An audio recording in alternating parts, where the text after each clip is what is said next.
program. Glad you're with us on this Wednesday. We're here, and we've got just a little bit of excitement going on.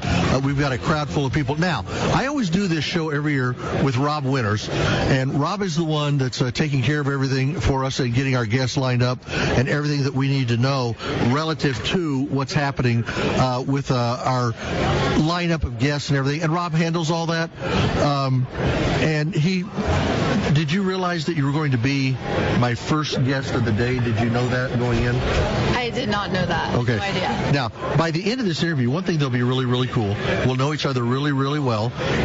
But you'll say, I'm glad I never have to do this again. So now you went to high school where? I went to high school in Rushville. Rushville, Indiana. Been there. Okay, and same? I went to Western Boone High School in Boone County. Okay, cool. Very cool. I know about Western Boone because back in the day, when I played freshman basketball at Manual High School in Indianapolis, Indiana, we went into your gym and you kicked our butts. I remember that one, and I remember the Washington game. I never want to talk about Washington ever again. So, Kelly, I heard from Rob Winters, who, of course, is our farm director at WoWo. The farm has a huge legacy at WoWo. It's about 76 years long with the farm report, kicked off Pity Pitch and all that. But he told me that you are extremely passionate about what it is that you do. What is it that FFA means to you, and what is it you're trying to do, because you're currently president, right? Yeah, I'm proud to be serving as the 2023-2024 Indiana FFA state president. Wow. So do they provide you, did you get a limousine ride here today, or did they do, because last year, the one that was the president, they brought her in by helicopter, and no, they didn't. So what's the most exciting thing to you, maybe not just being president, but being part of leadership with FFA? Yeah, for me, being a state officer was always the end goal, and having that president title really doesn't mean as much. It's just being able to be a part of my amazing team with my 6 other teammates. We live and work together for 365 days full of serving the 14,000 Indiana FFA members, and that number just keeps going up. That's amazing. It is amazing. It's a lot of students here in the state of Indiana. It's only going to continue to increase. Being able to meet with them, grow with them, connect with them, and ultimately have that impact in hopes of inspiring them not to just become the best versions of themselves, and not just to become, young agriculturalists as passionate as we are, but to really be able to build those relationships and have those lifelong relationships that this organization and that Blue Jacket gives to us. Okay, so now that's FFA. How did farming get in your system? Did you grow up on a farm? Your dad a farm? Was your grandfather a farmer? What was going on?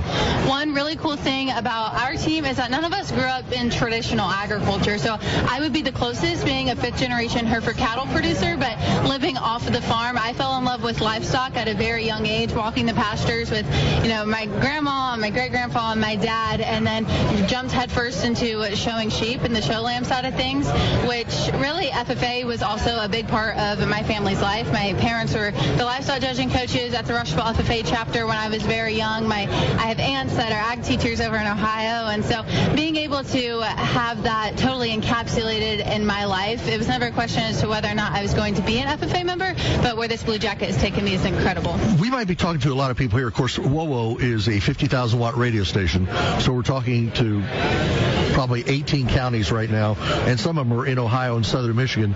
We forget about the Michigan ones. You can always tell when we're in the Big Ten season, can't you? But we're talking to young people all over northeastern Indiana. You said that you probably are the most traditional ag person that's part of your leadership board right now. The other ones come from where, and how did they get hooked up? Let me do this.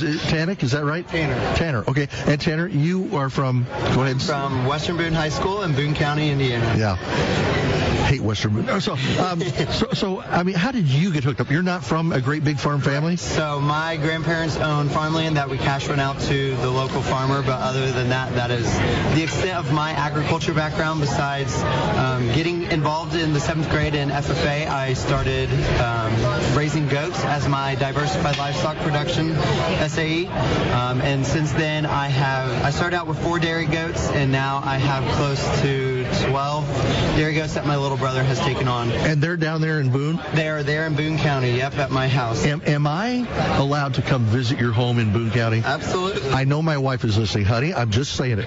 Okay, we watch a TV show that's out of Michigan, Dr. Pol. Yes. I love Dr. Pol, okay? The goats get me every time. Absolutely every time. And we have a farm family in my Sunday school class that I teach. And a couple years ago, they had 2 baby goats. And they named one Kim, which is for my wife. And they named the other one Patrick, okay?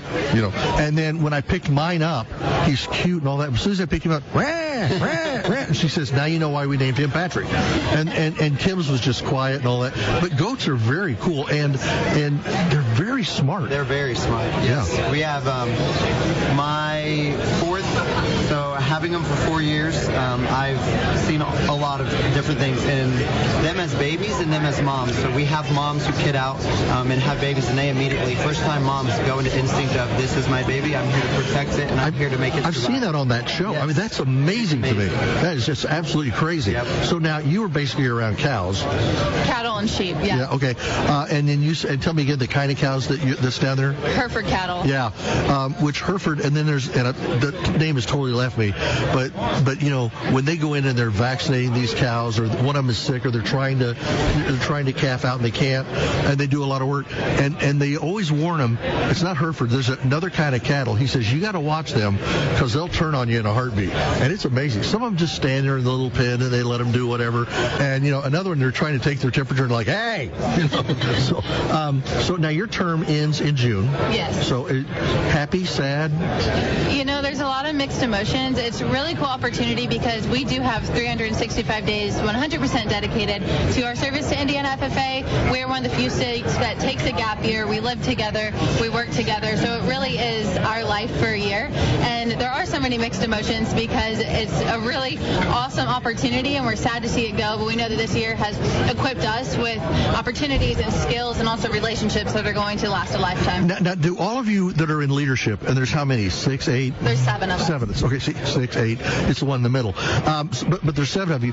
Do you all go to the same events together, or do you ever split up, or how does that work? It kind of depends on the season, on the time of year, how many of us are available. We start our year together in Washington, D.C., and then from there we kind of split into pairs. We split off into groups of 3, but during FFA week, which is our next really big week coming up, all 7 of us will be scattered individually throughout the state.